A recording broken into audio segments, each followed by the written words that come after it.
নমস্কার বন্ধুরা, আমি আকাশ, তোমরা দেখছো আকাশ 20 আমার সঙ্গে। তো আজকে তোমাদের জন্য একটা খুব ভালো ভিডিও নিয়ে চলে এসেছি। OnePlus একটা তোমার গ্লোবালি ভাবে আজকে একটা ফোনকে লঞ্চ করেছে, যেটা হচ্ছে OnePlus Nord 2T। তো সেই ফোনটার ব্যাপারেই আজকে কথা বলবো। ফোনটা খুব একটা কিন্তু বিরাট মানে কি বলবো আহামরি ফোন লঞ্চ করেনি, মানে মোটামুটি সেম মানে অনেকটা পুরোনো একটা ফোন আছে, যেটা হচ্ছে OnePlus Nord 2। তো সেই ফোনটার সাথে এই ফোনটার কিন্তু মোটামুটি সেম ব্যাপার, মানে কোনো চেঞ্জ নেই, একই মানে ভাই ভাই ব্যাপার আর কি, বুঝতে পেরেছো? তো দু একটা ছোটোখাটো জিনিস চেঞ্জ আছে, সেগুলো তোমাদেরকে বলবো, ঠিক আছে? তো পুরো ভিডিওটাকে মন দিয়ে দেখো, তোমার অনেকটা উপকার হবে। কারণ আমরা যখন ফোন কিনতে চাই, এই রিব্র্যান্ডিং করা ফোনের হাত থেকে অন্তত আমরা বাঁচতে পারবো। যদি তুমি এই ভিডিওটা দেখো, তাহলে অনেকটা তুমি ক্লিয়ার বুঝতে পারবে যে কতটা রিব্র্যান্ডিং করা হয়েছে এই ফোনটাকে।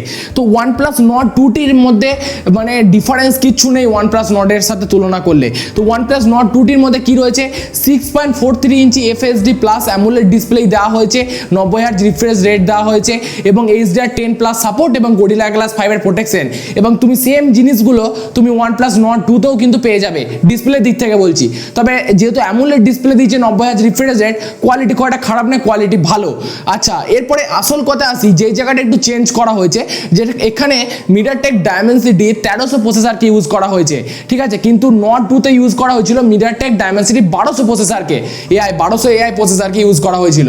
তো এই একটা ডিফারেন্স রয়েছে, বাদ বাকি সমস্ত এক। কিন্তু একটা জিনিস কি, এই MediaTek Dimensity 1300 প্রসেসরের অন্তত স্কোর প্রায় 6,20,000-এর কাছাকাছি অন্তত স্কোর এসছে। কিন্তু তুমি যদি OnePlus Nord 2 দেখো, তার অন্তত স্কোর প্রায় 6,82,000-83,000-এর কাছাকাছি অন্তত স্কোর। তাহলে তুমি চিন্তা করো, তাহলে কোন প্রসেসরটা ভালো? হ্যাঁ, তবে বলছে নাকি থার্মালগুলো MediaTek Dimensity মানে 1300 যে প্রসেসরটা, মানে Nord 2T তে যে প্রসেসরটা ইউজ করা হয়েছে, এই প্রসেসরটা থার্মালগুলো একটু কিন্তু ভালো বলছে। হ্যাঁ, তবে পারফরমেন্স মোটামুটি ঠিক আছে। কিন্তু একটা জিনিস কি, এখানেও তোমার ওই যেরকম Nord 2 তে UFS 3.1 স্টোরেজ টাইপ ইউজ করা হয়েছিল, এখানেও স্টোরেজ টাইপ 3.1 কে ইউজ করা হয়েছে, এবং LPDDR4X RAM ইউজ করা হয়েছে। তো সেম স্পেসিফিকেশন, বুঝতেই পারছো, খুব একটা ডিফারেন্স নেই। এই ফোনটা তো মানে OnePlus Nord 2T তেও তুমি BGMI তোমার HDR সেটিংসে বা মোটামুটি হাই সেটিংসে খেলতে পারবে, তাছাড়া কল অফ ডিউটি হাই সেটিংসে খেলতে পারবে। কিন্তু আমার একটা জিনিস মেন বলার হচ্ছে, OnePlus Nord 2 আর OnePlus Nord 2T এই দুটো ফোন মোটামুটি সেম স্পেসিফিকেশন, শুধু প্রসেসরটা আলাদা।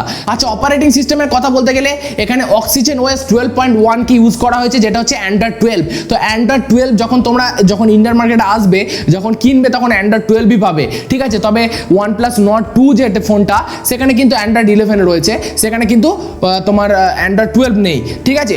আর ব্যাটারিতে একটা বিরাট বড় একটা চেঞ্জেস এসছে, যেটা 4500 mAh ব্যাটারি পিকআপ এই ফোনটার মধ্যে। OnePlus Nord 2T তে 4500 mAh ব্যাটারি পিকআপ, কিন্তু 80 ওয়াটের ফাস্ট চার্জ পাবে, যেটা Nord 2 যেই ফোনটা ছিল, ওখানে তুমি 65 ওয়াটের ফ্ল্যাশ চার্জ পেতে, ঠিক আছে? কানেক্টিভিটি নিয়ে কথা বলতে গেলে এই ফোনটার মধ্যে সমস্ত কিছু লেটেস্ট ইউজ করা হয়েছে। Wi-Fi 6 পাবে, Bluetooth 5.2 পাওয়া যাবে, ঠিক আছে? NFC সাপোর্ট রয়েছে, ডুয়েল 4G ভোল্টি রয়েছে, Wi-Fi কলিং সাপোর্ট। তো ওভারঅল কানেক্টিভিটি ভালো।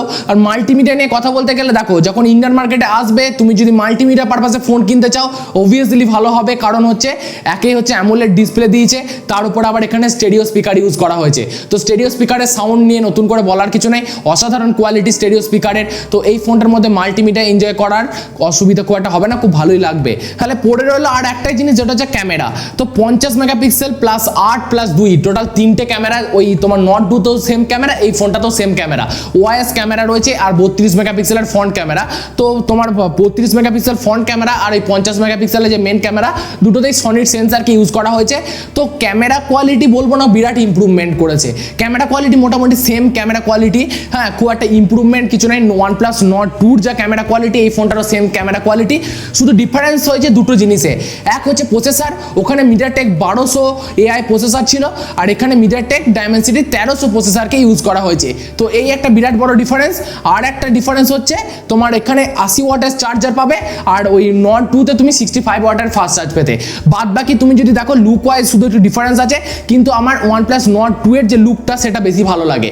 এই ফোনটার লুকটা কিন্তু খুব একটা বিরাট মানে অ্যাট্রাক্ট করার মতো কিন্তু লুক নয়। হ্যাঁ, তবে Nord 2 কিন্তু মোটামুটি অ্যাট্রাক্ট করবে তোমাকে, মানে গ্লসি ভাব আছে, দেখতে ভালো লাগবে। তো এই ফোনটা আমি তোমাকে অ্যাকচুয়ালি বলার কারণ হচ্ছে, মানে OnePlus আস্তে আস্তে রিব্র্যান্ডিং করা শুরু করে দিল, এটাই হচ্ছে বলার আর কি তোমাদেরকে। কারণ এই ফোনটা তুমি দেখো, OnePlus Nord 2 তোমার লঞ্চ করেছে 5 মাস আগে, 5 মাস পর একটা লঞ্চ করছে ফোন, সেই ফোনটাকে শুধু ডিজাইন আর তোমার ওই প্রসেসর আর ব্যাটারি পিকআপের একটু ব্যাপারগুলো, ফাস্ট চার্জিংটা একটু চেঞ্জ করে দিয়ে লঞ্চ করে করে দিল OnePlus Nord 2T, যেটা হচ্ছে OnePlus Nord 2 এর সাকসেসর। ঠিক আছে, তো এই জিনিসগুলো করার কোনো দরকার নেই। অন্তত যদি লঞ্চ করতে হয় নতুন ফোন তাহলে একটু টাইম নিন, কিন্তু ভালো কোয়ালিটির ফোন, একটু যেন লেটেস্ট, ধরো ক্যামেরা কোয়ালিটি যেন একটু ইমপ্রুভমেন্ট হয়। হ্যাঁ, দাম তো ধরো মোটামুটি এই ফোনটার 30,000 টাকা 32,000 টাকা এরকম প্রাইস থাকবে, কারণ এখন Nord 2 এর দামই 27-28,000 টাকার কাছাকাছি দাম। তাহলে এই ফোনটা যখন লঞ্চ করবে ইন্ডিয়ান মার্কেটে মোটামুটি ওই 28-30,000 টাকা বা তার 31-32,000 টাকা প্রাইস হতে পারে। হ্যাঁ, প্রাইস একটু বাড়বে তবে কমবে না। হ্যাঁ, তো প্রাইস ঠিক আছে বাড়ুক বা যাই হোক, কিন্তু একটু নতুন টেকনোলজিকে আমাদের সামনে তুলে ধরলে আমরা একটু বেশি খুশি হতাম। তো এই ব্যাপারে তোমার যদি কোনো মতামত থাকে কমেন্ট করে জানাও, আর ভিডিওটা ভালো লাগলে লাইক শেয়ার করে দেবে, আর আমাকে সাপোর্ট করার জন্য সাবস্ক্রাইবটা করো। ঠিক আছে, কারণ বারবার বলে তো লাভ নেই। সুস্থ থাকো, ভালো থাকো, রাত্রেবেলায় টেকনিউজে দেখা করবো, ততক্ষণের জন্য সুস্থ থাকো। এখনকার মতো আসছি, নমস্কার।